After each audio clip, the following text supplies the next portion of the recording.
নীলফামারীর কিশোরগঞ্জে নকল ওষুধ ও শিশু খাদ্য মোড়কজাতকারী এক ব্যক্তির বিরুদ্ধে অভিযান পরিচালনা করে ভোক্তা অধিকার, ওষুধ প্রশাসন ও নিরাপদ খাদ্য অধিদপ্তরের যৌথ দল।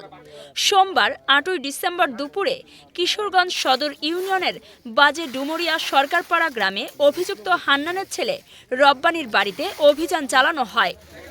অভিযানে প্রায় ৪ লাখ টাকা মূল্যের নকল ওষুধসহ বিভিন্ন শিশু খাদ্য, মোড়কজাতকরণ উপকরণ জব্দ করা হয়। অভিযুক্ত রব্বানীর বিরুদ্ধে ৫০,০০০ টাকা জরিমানা করেন নীলফামারী ভোক্তা অধিকার ও সংরক্ষণের সহকারী পরিচালক শামসুল আলম। পরবর্তীতে নিরাপদ খাদ্য অধিদপ্তরের শিহাবুদ্দিন, জেলা ড্রাগ সুপার মিতা রায় ও আনসার ব্যাটালিয়নের হাবিলদার নূর আলম উপস্থিত থেকে জনসম্মুখে জব্দকৃত নকল ওষুধগুলো ভস্মীভূত করেন। এ সময় উপজেলা ড্রাগ অ্যাসোসিয়েশনের সভাপতি রেজাউল আলম স্বপনও উপস্থিত ছিলেন। এ ঘটনায় এলাকা জুড়ে ব্যাপক চাঞ্চল্য সৃষ্টি হয়। নারী, পুরুষ, বৃদ্ধ বৃদ্ধা সবাই খবর শুনে ঘটনাস্থলে ভিড় করেন এবং নকল ওষুধ উৎপাদনের এই ন্যাক্কারজনক কর্মকাণ্ডের প্রতিবাদ জানান। স্থানীয়রা জানান, এই ধরনের কর্মকাণ্ড এলাকার মানুষের স্বাস্থ্যের জন্য মারাত্মক বিপদ সৃষ্টি করতে পারে। নিরাপত্তা ও প্রশাসন সূত্রে জানা যায়, এই ধরনের অভিযান নিয়মিতভাবে চালিয়ে ভোক্তা অধিকার রক্ষা এবং নকল ওষুধের বিরুদ্ধে কঠোর পদক্ষেপ নেওয়া হবে। নীলফামারীর ভোক্তা অধিকার ও সংরক্ষণের সহকারী পরিচালক শামসুল আলমও এই অভিযানকে গুরুত্বের সঙ্গে উল্লেখ করে বলেন, নকল ওষুধ ও শিশু খাদ্য মোড়কজাতকরণ রোধ করা আমাদের প্রধান কর্তব্য। এ ধরনের অভিযান ভবিষ্যতেও অব্যাহত থাকবে।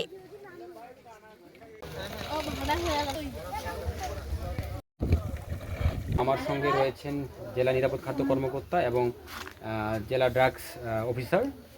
আমরা এখানে আমাদের ইউনুস স্যারের উপজেলা নির্বাহী অফিসার কিশোরগঞ্জ স্যারের নির্দেশনা আমরা এখানে এসেছি এবং এখানে যেটা এসে পেলাম, এখানে প্রচুর পরিমাণ নকল ওষুধ এখানে এরা বানাচ্ছে এবং মজুত করেছে এবং কিছু ওষুধ বানানোর উপকরণও আমরা পেয়েছি এবং সংশ্লিষ্ট সকল উপকরণ আমরা জব্দ করেছি এবং কিছু পণ্য আমরা পুড়িয়ে ধ্বংস করব এবং এই প্রতিষ্ঠানকে আসলে এটা কোনো নাই, কোনো প্রতিষ্ঠানে কোনো লাইসেন্স নেই, কোনো অনুমোদন নেই, কোনো কিছু নেই। তারা বেআইনিভাবে একটা অপরাধ করেছেন। সেজন্য আমরা আজকে প্রাথমিকভাবে এই ভোক্তা অধিকার সংরক্ষণ 2009-এর 50 ধারায় আমরা তাকে আজকে 50,000 টাকা জরিমানা আরোপ করেছি। এই কি আদৌ কি অরিজিনাল ওষুধ নাকি মানে তৈরি করা?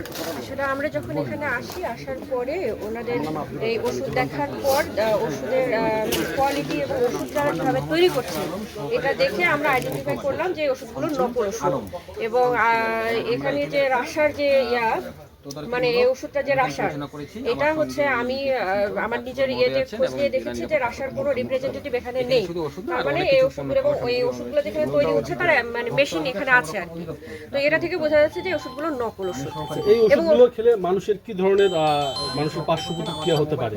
আচ্ছা, এই ওষুধগুলোর ভিতরে এখন কি ধরনের ম্যাটেরিয়ালস আছে এটা তো স্বাভাবিকভাবে দেখে বলা না, এটা টেস্টের ব্যাপার। তবে সাধারণত যেটা বোঝা যাচ্ছে যে হয়তো বা আটা বা কিছু কেমিক্যাল, হয়তো সামান্য কিছু পার্শ্ব প্রতিক্রিয়া হতে পারে। তবে মানুষের যেটা সবচেয়ে বড় ক্ষতি যে আপনি যে ওষুধটা খাবেন সেটি কাজ করবে না। কাজ করি নিরাপদ খাদ্য নিশ্চিত করার জন্য। আপনারা পাশাপাশি ঔষধের পাশাপাশি এনারা এখানে অনিরাপদ উপায়ে শিশু খাদ্য তৈরি করছে, যেগুলো টোটালি আমাদের আইনে অনেক 2 লক্ষ টাকা জরিমানার বিধান রয়েছে।